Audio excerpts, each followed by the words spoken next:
اور حضرت عائشہ خود فرماتی ہیں، خود حضرت عائشہ فرماتی ہیں کہ آپ کی چال چلن میں، آپ کے بولنے کے طریقے سے، آپ کے بیٹھنے اٹھنے کے طریقے میں، اور آپ کی شکل و صورت میں جتنی مشابہ حضرت فاطمہ تھی سرکار دو عالم کے، اور کسی کو ایسا نہیں دیکھا۔ سرکار مدینہ منورہ سے باہر نکلتے سب سے آخر میں فاطمہ کے گھر جاتے، مدینہ منورہ میں واپس تشریف لاتے سب سے پہلے فاطمہ کے گھر جاتے۔ محبت حضرت فاطمہ کے ساتھ۔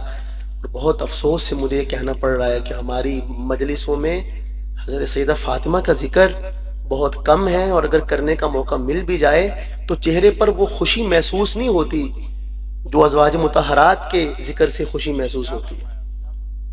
تو یہ بہت بڑا المیہ ہے میرے عزیز دوستو۔ ہمارے حضرت سید نفیس شاہ صاحب رحمہ اللہ فرماتے تھے کہ رقیبوں کے ڈر سے حبیبوں کو نہیں چھوڑا جاتا،